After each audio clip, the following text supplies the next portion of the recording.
Hello everyone, I'm Nick Hobden, partner and head of the employment team here at Thomson and Passmore, and I'm joined today by Ben Stepney, a partner, and Jessica Wells, a solicitor in the employment team, and we are here to talk about employee terminations and settlement agreements. So imagine, if you will, that employees spend more time at work in the waking hours than they do with their partners and families. That's the sad fact of life.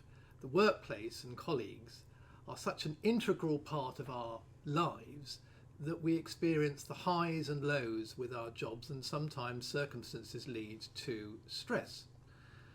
Losing one's job is like losing a friend or a family member.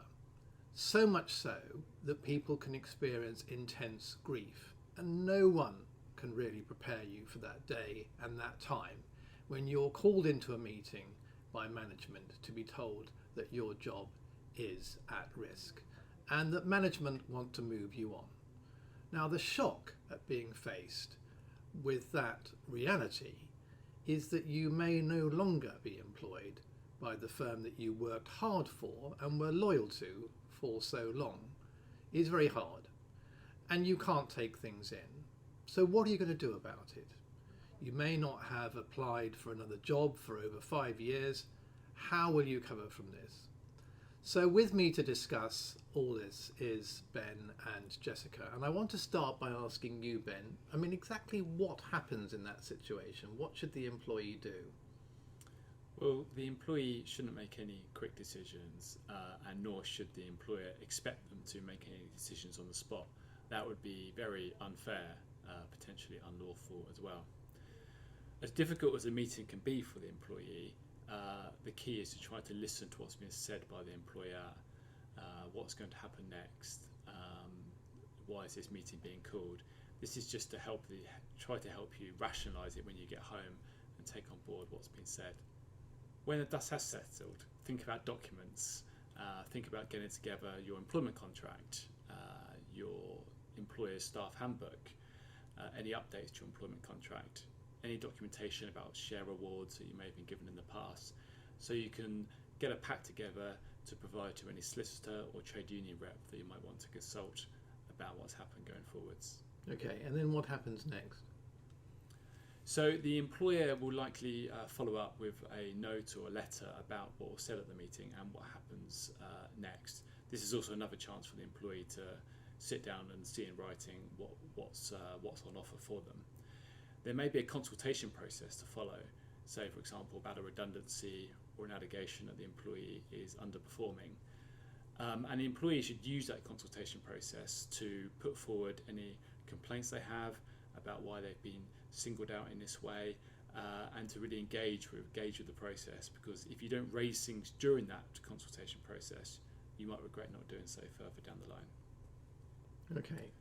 But Ben, let's assume that the employer doesn't want to do any of that, and that really is a case where they're really saying to the employee, look, we don't want you around anymore. We think it's best for you to leave the organisation, and here's a package that we think is very generous.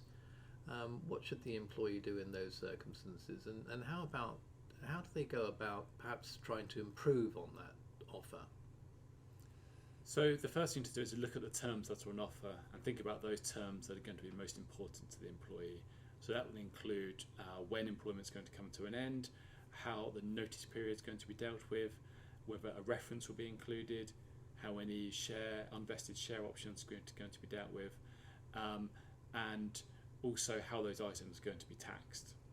So those are the terms that will be on offer, but in many cases I think employers will leave a little bit of scope for negotiation. They're not going to expect the employee to necessarily accept what's on offer the first time. And it may well be, and in many cases it is correct, that the employer, as well as offering severance terms, wants those terms to be recorded in a legally binding settlement agreement, upon which the employee will need to go and take independent legal advice. And I'll hand over to Jess now, who can explain what a settlement agreement is, and what to do next. Okay, so Jess, about the settlement agreement, that's the thing that really is put in place. It's there to protect, I suppose, the employee, and also it's there to protect the employer from any claims. What should the employee be looking for in a settlement agreement? So firstly, when the employee receives the settlement agreement, they should be given at least 10 days to consider the agreement, go and get some advice. So it's not something that they need to decide on the spot. As Ben mentioned, in the settlement agreement, there will be a severance package that should be outlined in there to make it clear to both the employee and the employer what the employer will be getting once the agreement is signed. So within the severance package, there are a few things that will be highlighted in there. So firstly, if the termination is by reason of redundancy, you can expect to see a redundancy payment in there, whether that's a statutory redundancy or an enhanced redundancy, depending on the company policy and the way they handle those.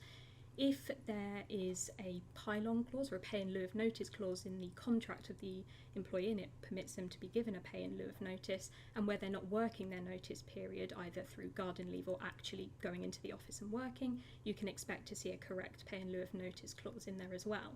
You may also expect to see a holiday pay in there as well if there's any untaken but accrued holiday. That will need to be calculated, and usually the employer will need to be contacted about that if the employee is not quite sure what they are owed in that respect. You can also potentially expect to receive some kind of benefits pay, so that may include car allowance or potentially pension, health insurance, something like that, but that will be specific to each individual employee. And you potentially could expect, or you should be expecting, to see a termination payment. Now, a termination payment is an additional payment that is further to those which are statutory requirements to give to an employee upon being given a settlement agreement. And it's a payment that kind of compensates the employee for signing up to the settlement agreement and adhering to the terms within.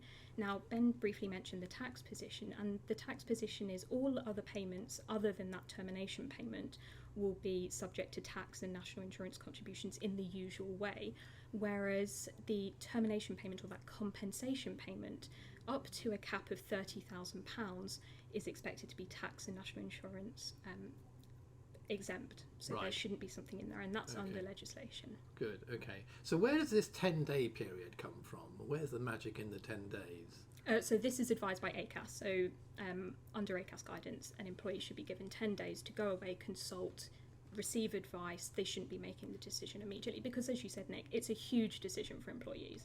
They should be given time to think, A, whether it's something that they actually want to engage with, and as I'll come on to in a second, then you waive your rights to bring claims. And if an employee has any kind of claims, they should be given a period to consult and receive advice on potential situations which may have arisen with their legal advisor. Okay, that's great.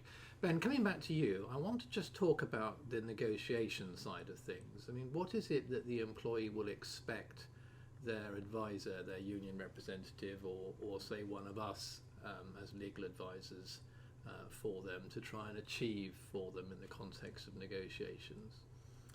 I think the way that they would approach it is to look at what the employee is entitled to if they turn down the settlement agreement offer under their contract and general legal position versus what's on offer now. And you would hope that the latter would be the greater amount. And then the advisor will consider what scope is there for persuading the employer to increase that amount. Perhaps there have been some potential complaints or claims in the past that have a value to them that you're now being asked to waive, and perhaps if you've been a long-serving good employee, then perhaps out of goodwill, your employer might be willing to consider slightly improving the offer. Okay, and what typically are the levers that will drive up that level of termination payment that Jessica has talked about? I suppose the one that employers will be most concerned about will be the threat of a claim, or possibly a threat of a grievance being made about something that's happened in the recent past at the job, because that's something that you could put a value on, and that the employer can also then put a value on and say, well, actually, if we're at risk of this claim that's worth X amount from this individual, then it might be worth adjusting their severance package accordingly. Okay, that's good. Thank you very much. So Jessica, back to you. In the context of the settlement agreement, what should the employee be looking for in terms of announcements about their departure? Because don't forget, I mean, they've worked their socks off for the organisation for quite a long time. They've delivered loyal service.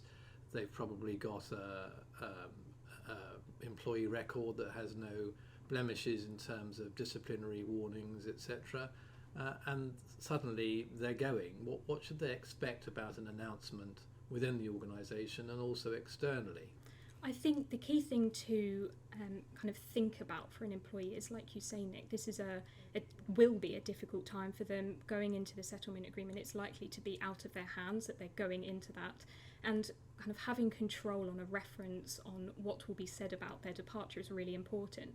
And it's something that can be included within the settlement agreement. So typically there'll be a reference, an agreed reference. Some employers kind of stick with the standard reference, but that's not to say that an employee can't add to the reference, perhaps to say that they were a diligent employee whilst they were employed by the company. And in terms of an announcement, again, that is something that can be discussed with the employee. Perhaps they put something together that they're happy with to control the situation, make sure that whatever's being said about them is beneficial and they're something that they're comfortable with. In terms of confidentiality, within the settlement agreement there will be, or there should be, clauses which mean that both the employee and the employer should adhere to some kind of confidentiality going forward. Now, typically those confidentiality clauses for the employee will mean that they're only allowed to discuss the settlement agreement with select individuals. So that may mean financial advisors, legal advisors, and you'd like to hope to see something in there that they can speak to their spouse or partner or close family. And it's not always the case, but it's something that is hoped that the employer should also be adhering to similar clauses, in that they also keep the settlement agreement confidential to protect the employee as well. Okay, that's great. So, both of you, any closing remarks, any sort of top tips that you would give an employee when consulting with us or anybody else about this situation? What would you recommend? Anything that they do, particular things to remember? Jessica? I would say that the key thing to remember is each settlement agreement is unique and individual to that employee. The employer is likely to have drafted many or at least some settlement agreements before, and the terms that they give to an employee does not necessarily mean that it's tailored to that employee. If there are anything such as reference amendments or internal announcements, or whether they believe that there's additional benefits that they may be entitled to, then that's something that employees should be really careful to discuss with their employers. Just because it's not in there currently doesn't mean that it can't be included. Yeah, that's a very good point. Thank you. And Ben, any final suggestions from you? It's difficult, but don't be rushed. Like Jess said, you've got at least 10 days to consider the offer, take advice, so don't be hurried into making any decisions that you might later regret. And also, I suppose, it doesn't necessarily follow that the offer that the employee receives is the full and final offer. There may be some scope for pushing back and getting more. It's our role as employment advisors to try and secure the best possible outcome for them. So thank you both very much for that. I hope that's been useful for any employees out there who may be facing this sort of situation that we've described, and will find some comfort from the things that we have said, and I hope that's been useful. Please don't hesitate to reach out to us for some advice, but thanks for listening.